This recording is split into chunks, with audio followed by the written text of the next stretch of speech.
Hello everyone, ముందుగా అందరికీ గురు పౌర్ణమి శుభాకాంక్షలు. అందరూ బాగున్నారా? మరి ఈ రోజు సండే స్పెషల్స్ ఏం చేసుకున్నారు మీరు? మరి ఈ రోజు నేనైతే మంచి రెసిపీ తోటి మీ ముందుకు వచ్చేసాను. అది ఏంటంటే తోటకూర ఆవు పులుసు అండి. మీరు అడిగిన తోటకూర ఆవు పులుసు చేయబోతున్నాను. ఈరోజు రెసిపీ చేయబోతున్నాను. మరి తోటకూర ఆవు పులుసుకి ఏమేమి ఇంగ్రీడియంట్స్ కావాలో అవి చూసేద్దాం వచ్చేయండి.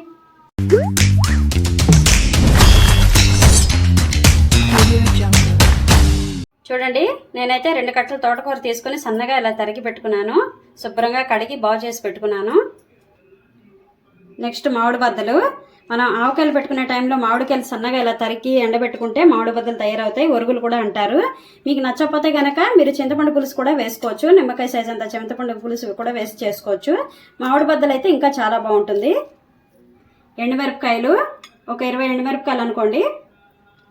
2 టేబుల్ స్పూన్ ఆవాలు, 1 టేబుల్ స్పూన్ మెంతులు, 2 టేబుల్ స్పూన్ ఆవపొడి, 3 టేబుల్ స్పూన్ వరిపిండి, పచ్చిమిరపకాయలు చీలికల్లాగా ఇలా కోసి పెట్టుకోండి, ఇంగువ, ఉప్పు, పసుపు. చూడండి, ఇప్పుడు మనం మామిడి బద్దలు వేసేసుకుందాము. చూడండి, 1/2 టేబుల్ స్పూను పసుపు, తగినంత రాళ్ళుప్పు. నాకైతే రాళ్ళుప్పు అలవాటండి. మీకు మెత్తనుప్పు అలవాటు ఉంటే మీరు మెత్తనుప్పు వేసుకోండి. ఇప్పుడే తగినంత వేసేసుకోండి రాళ్ళుప్పు. ఇప్పుడు మనం ఇందులో 2 గ్లాసుల నీళ్లు పోసేసుకుందాం. ఇప్పుడు మనం దీన్ని శుభ్రంగా చేత్తో కలిపేసుకొని మామిడి బద్దలు, ఉప్పు, పసుపు, తోటకూర అంతా శుభ్రంగా చేత్తో కలిపేసుకొని పొయ్యి మీద పెట్టేసుకుందాం. చూడండి, ఇప్పుడు మనం పొయ్యి మీద పెట్టేసుకొని స్టవ్ వెలిగించుకొని ఒక పావు గంట సేపు దీన్ని ఉడకనిద్దాం. దీని మీద మూత పెట్టేసుకోండి. మనం ఇప్పుడు అది ఉడికే లోపల మనం ఇంకా వేరే ప్రాసెస్ చేసుకుందాం. స్టవ్ మీద బాండీ పెట్టేసుకుందాం. బాండీ పెట్టేసుకొని ఆవాలు, మెంతులు, ఎండుమిరపకాయలు, దీన్ని మనం ఇప్పుడు 2 చెంచాలు నూనె వేసుకొని చక్కగా వేయించేసుకుందాం.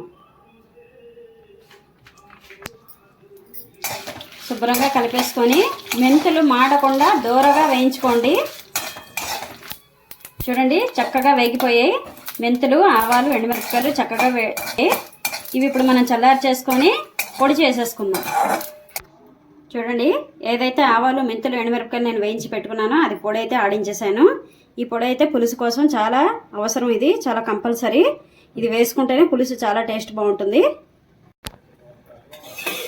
చూడండి, తోటకూర అయితే ఉడికిపోయింది. ఇప్పుడు మనం ఇందులో పచ్చిమిరపకాయలు వేసేసుకోండి. ఏదైతే పొడి ఆడించుకున్నామో ఆ పొడి వేసేసుకోండి 2 చెంచాలు. నాకైతే తెలుసు కాబట్టి నేను ఇలా వేసేసుకుంటున్నాను. మీరైతే 2 చెంచాలు వేసుకోండి. ఇప్పుడు మనం దీన్ని శుభ్రంగా కలిపేసుకుందాం.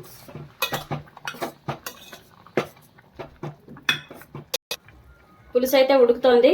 ఇప్పుడు మనం ఆవపొడి ఒక బౌల్లో వేసుకుందాం. నెక్స్ట్ వరిపిండి కూడా వేసేసుకోండి.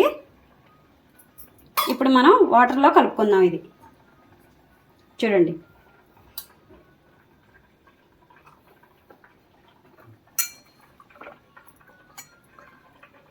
కలుపుకున్నాను నేను. ఇప్పుడు మనం దీన్ని పులుసులో వేసేద్దాం. చక్కగా ఈ పులుసులో పోసేసుకోండి. ఇది వెంటనే కలుపుకోండి, ఉండలు కట్టేస్తుంది. ఇలా కలిపిన తర్వాత ఓ 2-3 ఉడుకులు రానివ్వండి. వస్తే చిక్కబడుతుంది పులుసు, చక్కగా చిక్కబడుతుంది. చూసారు కదండి, చక్కగా ఉడికిపోయింది. ఈ మాత్రం అయితే చాలు. ఇప్పుడు మనం దీనికి పోపు పెట్టేసుకుందాం.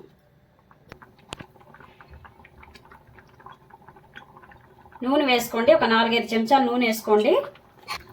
నూనె వేడెక్కిందండి. 1/2 టేబుల్ స్పూన్ ఆవాలు. చూడండి, 2 మెంతులు పోపుకి వేసుకోండి. 1 టేబుల్ స్పూన్ జీలకర్ర వేసేసుకోండి. ఎండుమిరపకాయలు ముక్కలు చేసి వేసేసుకోండి. చూడండి, ఇంగువ వేస్తున్నాను. ఈ మాత్రం ఇంగు అయితే సరిపోతుంది. శుభ్రంగా వేయించేసుకోండి. పోపు వేయంగానే మూత పెట్టేసుకోండి. పోపు వేయంగానే మూత ఎందుకు పెట్టుకోమన్నానో తెలుసా అండి? పోపు వేయంగానే మూత పెట్టేస్తే ఆ ఘాటు ఏదైతే ఉంటుందో అది అందులోనే పడుతుంది పులుసుకి. చాలా బాగుంటుంది టేస్ట్. ఇంతేనండి, కమ్మని తోటకూర ఆవు పులుసు రెడీ అయిపోయింది. తోటకూర పులుసు 3 రోజుల వరకు బాగుంటుందండి, పాడవదు. చేసిన రోజు కన్నా మర్నాడు ఇంకా బాగుంటుంది. మరి ఈ వీడియో కనుక మీకు నచ్చినట్లయితే లైక్ చేయండి, షేర్ చేయండి, నా ఛానల్కి సబ్స్క్రైబ్ చేయండి. అలాగే పక్కనున్న బెల్ ఐకాన్ ప్రెస్ చేయండి. మరిన్ని నోటిఫికేషన్స్ మీకు వస్తూ ఉంటాయి.